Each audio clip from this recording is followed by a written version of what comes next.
Wipro limited का share का analysis आज हम लोग करने चलते हैं। और हालांकि इसका दिसंबर क्वार्टर का रिजल्ट पहले ही आ चुका है, और दिसंबर क्वार्टर का रिजल्ट इसका पहले ही आ चुका है, 12 जनवरी 24 को ही आ चुका है। और इसने मार्केट को पॉजिटिव पॉजिटिव वे में सरप्राइज भी किया है। अर्निंग की बात की जाए तो 0.61% से इसने मार्केट को सरप्राइज किया, और रेवेन्यू की बात की जाए तो इसने 0.0% से मार्केट को सरप्राइज किया।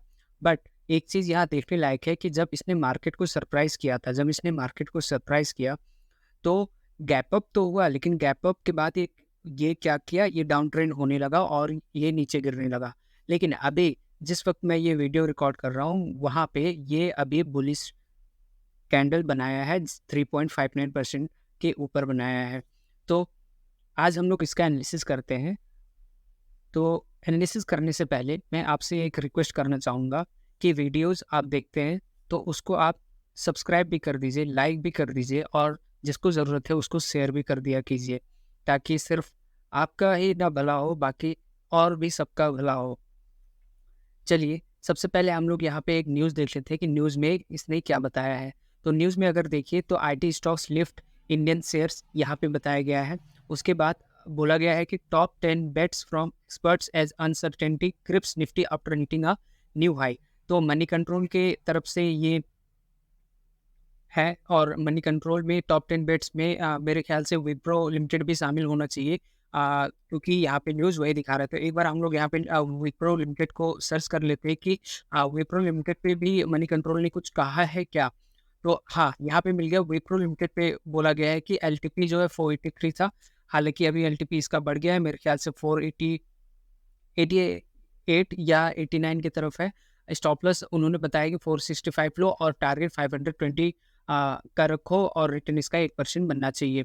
तो ये मनी कंट्रोल की तरफ से एक न्यूज़ था। उसमें टारगेट भी बता दिया और स्टॉप लॉस भी बता दिया। टारगेट की बात की जाए तो टारगेट में 520 बताया, और स्टॉप लॉस में 465 बताया गया है।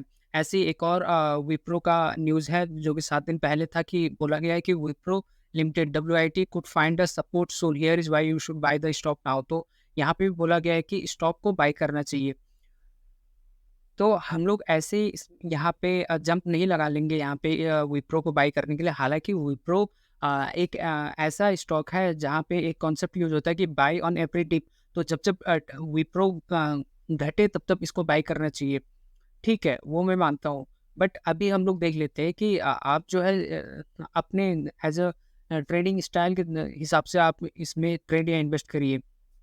तो सबसे पहले हम लोग टेक्निकल एनालिसिस देखते हैं, और टेक्निकल एनालिसिस में समझते हैं मंथली चार्ट पैटर्न पे। तो मंथली चार्ट पे इसने क्या कैसा फॉर्मेशन बना रहा है वो एक बार देख लेते हैं। तो मंथली चार्ट अगर आप देखें तो अभी ये अप ट्रेंड में ये है, कहा जा सकता है, क्योंकि ये हायर लो बना रहा है। तो ये मंथली चार्ट है, और मंथली चार्ट पे ये अप ट्रेंड पे है। अच्छा है। वीकली चार्ट चार्ट देख लेते हैं एक बार। और वीकली चार्ट पे अगर हम लोग यहाँ पे ध्यान से देखें तो इसने एक जो स्ट्रॉन्ग इसका जो रेजिस्टेंस बन रहा था, एक जो रेजिस्टेंस इसका था, वो इसने ब्रेक किया है। रेजिस्टेंस की बात करूँ तो ये 466 के आसपास इसका जो था, ये स्ट्रॉन्ग रेजिस्टेंस था, और इसने स्ट्रॉन्ग रेजिस्टेंस को ब्रेक करके ये जो है अभी बुलिश कैंडल के बनाकर ये ऊपर है। तो अगर वीकली टाइम फ्रेम पे आप अगर ट्रेड करते हैं तो वीकली टाइम फ्रेम के हिसाब से ये अभी अच्छा बाइंग अपॉर्चुनिटी है, और यहाँ पे बाय करके जाया जा सकता है, क्योंकि इसका फंडामेंटल भी जो दिसंबर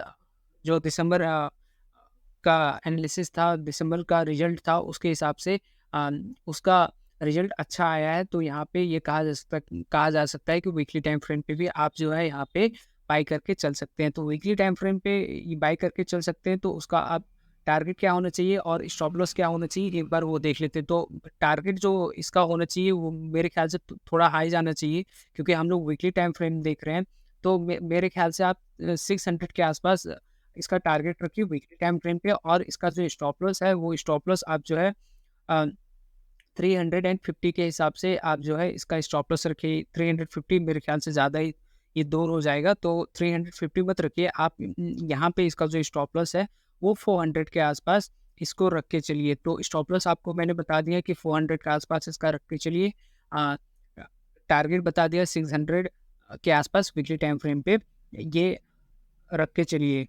तो वीकली टाइम फ्रेम पे हमने बात कर ली। एक बार हम लोग डेली टाइम फ्रेम पे जाते हैं और डेली टाइम फ्रेम पे जाकर हम लोग देखते हैं कि यहाँ पे क्या कैसा ट्रेडिंग अपॉर्चुनिटी बन रहा है। तो अगर डेली टाइम फ्रेम पे देखें तो अभी ये बुलिश कैंडल बनाया है और बुलिश कैंडल बनाने के बाद क्योंकि इसका दिसंबर क्वार्टर का रिजल्ट काफ़ी अच्छा आया है, तो फिर यहाँ पे हम लोग जो मनी कंट्रोल ने जो टारगेट दिया है हम लोग वही लेके चलेंगे। 520 का उन्होंने टारगेट दिया था, बट हम लोग 520 नहीं 525 तक का टारगेट यहाँ पे देख सकते हैं। तो अभी डेली टाइम फ्रेम के हिसाब से 525 आपका टारगेट होना चाहिए और स्टॉप लॉस जो होना चाहिए वो आपका होना चाहिए अब 445 लेके चलिए। आपका स्टॉप लॉस कितना होना चाहिए? 445। तो मैंने आपका ये भी बता दिया कि डेली टाइम फ्रेम पे अगर डेली चार्ट अगर आप देखते हैं तो फिर वहाँ पे 525 आपका टारगेट होना चाहिए विप्रो के केस में, एंड स्टॉप लॉस उसका 445 होना चाहिए। तो ये बात हम लोगों ने कर ली टेक्निकल एनालिसिस के बारे में। चलिए अब एक बार इसका फंडामेंटल देख लेते हैं और उसके बाद एफआईआई और डीआई डेटा भी हम लोग एक बार चेक कर लेंगे। तो अगर फंडामेंटल आप यहाँ पे देखें तो फंडामेंटल में करंट प्राइस अभी 500 चल रहा है, हाई लो इसने 529 और 352 बनाया, मार्केट कैप 261,084 था और अभी यहाँ पे ये अप ट्रेंड में ही है। तो अभी अप ट्रेंड में ही है, ये अप ट्रेंड में जा रहा है। तो नीचे जाते प्रोस कुछ नहीं बताया, कौन सा हाँ ज़रूर बता देंगे। इसका पुअर सेल्स ग्रोथ है 10.7% 5 ईयर्स में।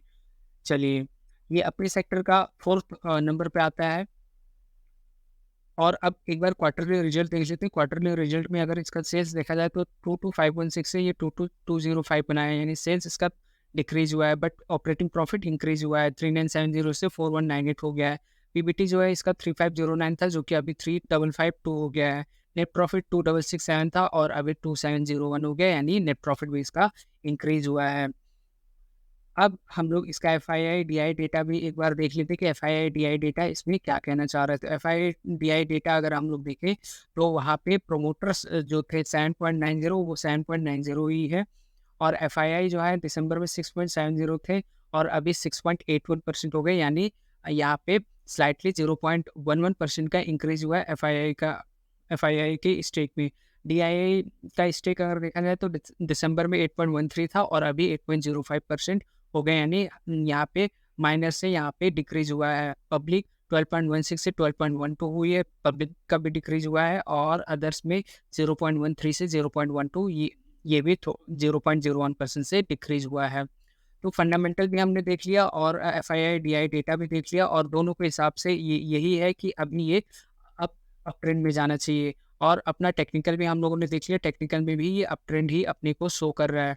तो कहा ये जा सकता है कि अभी ये अच्छा बाइंग अपॉर्चुनिटी है। अगर आप वेरी शॉर्ट टर्म ट्रेडर हैं तो डेली टाइम फ्रेम के हिसाब से 525 आपका टारगेट एंड स्टॉप लॉस 445 होना चाहिए। और अगर आप वीकली टाइम फ्रेम पे ट्रेड करते हैं या इन्वेस्ट करते हैं तो फिर 600 आपका टारगेट एंड स्टॉप लॉस जो है आपका 400 के आसपास होना चाहिए। और लॉन्ग टर्म इन्वेस्टमेंट के लिए ये शेयर अच्छा तो है ही। तो ये था विप्रो लिमिटेड का कंप्लीट एनालिसिस। अगर आपको ये वीडियो पसंद आ रही है तो प्लीज़ इसको लाइक शेयर और सब्सक्राइब ज़रूर करिए। उन लोगों के साथ ज़्यादा शेयर करिए जिसे इसकी एक्चुअल में ज़रूरत है। अगर कुछ सवाल है, कुछ क्वेश्चन है या फिर कुछ इम्प्रूव यहाँ पे और वीडियो में किया जा सकता है, उसके लिए कमेंट बॉक्स में ज़रूर लिखिए। आपने इतना टाइम दिया उसके लिए थैंक यू वेरी मच। एक बात और, मैं कोई सेवी एडवाइज़र नहीं हूँ।